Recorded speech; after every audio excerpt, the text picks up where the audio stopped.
Hello, എല്ലാ പ്രിയപ്പെട്ടവർക്കും പാരമ്പര്യയിലേക്ക് സ്വാഗതം.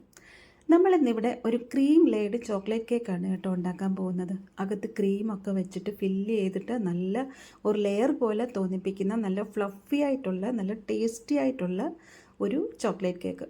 അപ്പോൾ അതിൻ്റെ പ്രിപ്പറേഷനിലോട്ട് നമുക്കൊന്ന് പോകാം. അതിനായിട്ട് നമുക്ക് ആദ്യമായിട്ട് അതിൻ്റെ ക്രീം ഒന്ന് സെറ്റ് ചെയ്തെടുക്കാം. ഒരു 1/2 ലിറ്റർ പാല് ഞാനൊരു പാത്രത്തിലോട്ട് ഒഴിച്ചു കൊടുത്തിട്ടുണ്ട്. നിങ്ങളുടെ കയ്യിൽ ഇപ്പോൾ കണ്ടൻസ്ഡ് മിൽക്ക് ഉണ്ട് എന്നുണ്ടെങ്കിൽ 1 കപ്പ് കണ്ടൻസ്ഡ് മിൽക്കും 1 കപ്പ് പാലും കൂടെ ഒഴിച്ചു കൊടുക്കാം. കണ്ടൻസ്ഡ് മിൽക്ക് ഉണ്ടെങ്കിൽ അത് നല്ല ടേസ്റ്റ് ആയിരിക്കും. എൻ്റെ അടുത്ത് ഇപ്പോൾ അതില്ലാത്തത് കൊണ്ട് ഞാൻ മൊത്തത്തിൽ ഒരു 1/2 ലിറ്റർ പാലാണ് എടുത്തത്. ഇനി 1 കപ്പ് വിപ്പിംഗ് ക്രീം എടുക്കാം. 1/2 കപ്പ് ഇട്ട് കൊടുത്താലും മതി. പക്ഷേ ഈ വിപ്പിംഗ് ക്രീം 1 കപ്പ് ഇടുമ്പോഴത്തേക്ക് ആ ഒരു നല്ലൊരു ക്രീമിന് നല്ല ടേസ്റ്റ് ആയിരിക്കും. ഇനി അതിനോടൊപ്പം കൂടെ ഒരു 1/4 ടീസ്പൂൺ ഒന്നുകിൽ വാനില എസൻസോ അല്ലെങ്കിൽ പൈനാപ്പിൾ എസൻസോ എന്താണെങ്കിലും മതി. ഒരു 1/4 ടീസ്പൂൺ ഒഴിച്ചു കൊടുക്കാം. സോറി കേട്ടോ, ഞാനൊരു 2 ടേബിൾ സ്പൂൺ കോൺഫ്ലോർ ഇട്ട് കൊടുത്തിട്ടുണ്ടായിരുന്നു. എനിക്ക് ആ വീഡിയോ ക്ലിപ്പ് മിസ്സായി പോയതാണ്. 2 ടേബിൾ സ്പൂൺ കോൺഫ്ലോറും കൂടെ ഇട്ട് കൊടുക്കണം. ഇട്ട് കൊടുത്തിട്ട് നന്നായിട്ടിത് അടി പിടിക്കാതെ നന്നായിട്ട് അടുപ്പിൽ വെച്ച് കുറുക്കി എടുത്തിട്ട് വന്നിട്ടുണ്ട്. ഇപ്പോൾ എന്തേ കണ്ടില്ലേ, നല്ല ക്രീമി ആയിട്ട് നല്ല ഐസ്ക്രീമിൻ്റെ ടേസ്റ്റോട് കൂടിയ ഒരു ക്രീമാണ് നമുക്കിവിടെ കിട്ടിയിരിക്കുന്നത്. ഈ ക്രീമാണ് നമ്മൾ കേക്കിൻ്റെ സെൻറ്ററിൽ വെക്കാനായിട്ട് പോകുന്നത്. ഇനി നമുക്ക് കേക്കിൻ്റെ ബാറ്റർ ഒന്ന് റെഡിയാക്കി എടുക്കാം. ഒരു 200 ഗ്രാം മൈദ എടുത്തിട്ടുണ്ട്. ഒരു 1.5 ടേബിൾ സ്പൂൺ ബേക്കിംഗ് പൗഡർ ഇട്ട് കൊടുത്തിട്ടുണ്ട്. ഒരു 1/2 ടീസ്പൂൺ ബേക്കിംഗ് സോഡ ഇട്ട് കൊടുത്തിട്ടുണ്ട്. ഇത് ചോക്ലേറ്റ് പൗഡറാണ്. ഇതിൽ നിന്ന് ഒരു 2 ടേബിൾ സ്പൂൺ ചോക്ലേറ്റ് പൗഡർ ഇട്ട് കൊടുത്തിട്ടുണ്ട്. നിങ്ങളുടെ കയ്യിൽ ഈ ചോക്ലേറ്റ് പൗഡർ ഇല്ല എന്നുണ്ടെങ്കിൽ സാധാരണ കേക്കായിട്ടും അതിൻ്റെ നടുക്ക് ക്രീം വെച്ചും നമുക്ക് ചെയ്യാൻ പറ്റും. പക്ഷേ നമ്മൾ നടുക്ക് ആ ക്രീമൊക്കെ വെക്കുമ്പോഴത്തേക്ക് സാധാരണ കേക്കാണെങ്കിൽ ഒരു ബ്രൗണിഷ് കളർ ഉണ്ടാവില്ലല്ലോ. അപ്പോൾ ക്രീം ഒന്ന് പ്രൊജക്റ്റ് ചെയ്ത് കാണിക്കില്ല, അത്രയേ ഉള്ളൂ. ഇത് നമ്മളൊരു ജ്യൂസ് അരിപ്പിലിട്ട് ഞാൻ നന്നായിട്ട് ഷേക്ക് ചെയ്ത് എല്ലാം ഈവനായിട്ട് എല്ലായിടവും പിടിക്കുന്ന പോലെ നന്നായിട്ടൊന്ന് ഷേക്ക് ചെയ്തെടുത്തിട്ടുണ്ട്. ഇനി ഒരു മിക്സിയുടെ ബ്ലെൻഡറിലോട്ട് ഒരു 3 കോഴിമുട്ട പൊട്ടിച്ചൊഴിച്ചു കൊടുത്തിട്ടുണ്ട്. 200 ഗ്രാം പൗഡർഡ് ഷുഗർ ഇട്ട് കൊടുത്ത് രണ്ടും കൂടെ നന്നായിട്ടൊന്ന് ബ്ലെൻഡ് ചെയ്തെടുത്തിട്ടുണ്ട്.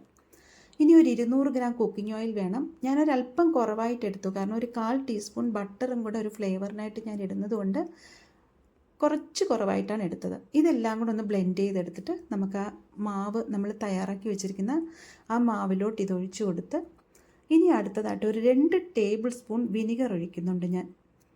ഇതും കൂടെ ഒഴിച്ചു കൊടുത്ത് ഒരു വിസ്ക് വെച്ച് നന്നായിട്ടിത് ഒന്ന് യോജിപ്പിച്ചെടുക്കണം. ഈ മാവ് നന്നായിട്ട് യോജിപ്പിച്ച് കഴിയുമ്പോൾ ഇതുപോലെ ഒരു റിബൺ ലൈക്ക് കൺസിസ്റ്റൻസിയിലായിരിക്കണം ഈ ബാറ്റർ ഇരിക്കുന്നത്. ഇതുപോലത്തെ ഒരു പരുവത്തിൽ നമ്മുടെ കേക്കിൻ്റെ ബാറ്റർ നമ്മൾ റെഡിയാക്കി എടുത്തിട്ടുണ്ട്. ഇനി ഒരു 6 ഇഞ്ചിൻ്റെ കേക്ക് ട്രേ എടുത്തിട്ട് ഞാനൊരു ബട്ടർ പേപ്പർ അകത്ത് വെച്ച് കൊടുത്തിട്ടുണ്ട്.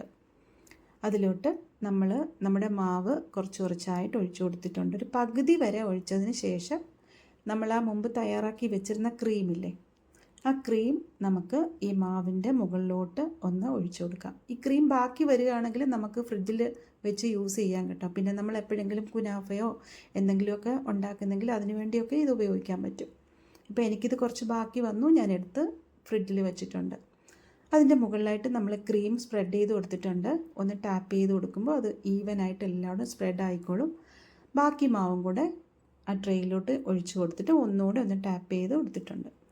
ഇനി നമ്മുടെ ഓവൻ സെറ്റപ്പ് എന്ന് പറയുന്നത് ഒരു കുക്കറാണ്. ഞാനൊരു 10 മിനിറ്റ് മുമ്പ് തന്നെ ഇത് പ്രീ ഹീറ്റ് ചെയ്ത് വെച്ചിരിക്കുകയായിരുന്നു. ഒരു റിങ് ഇറക്കി വെച്ചിട്ടുണ്ട്. ഒരു സ്റ്റീൽ പ്ലേറ്റും കൂടെ എടുത്ത് വെച്ചിട്ടുണ്ട്.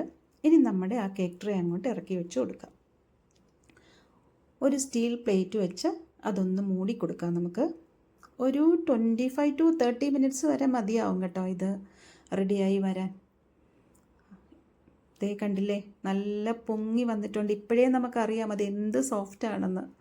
ഈസി ആയിട്ട് ഞാനത് ഡിമോൾഡ് ചെയ്തും എടുത്തിട്ടുണ്ട്. നമ്മൾ കട്ട് ചെയ്ത് നോക്കുമ്പോഴത്തേക്ക് ബ്രൗൺ കളറിൻ്റെ നടുക്ക് ആ ക്രീം ഇരിക്കുമ്പോഴത്തേക്ക് നല്ല ഒരു ഭംഗിയാണ് കാണാനും, നല്ല ടേസ്റ്റാണ്.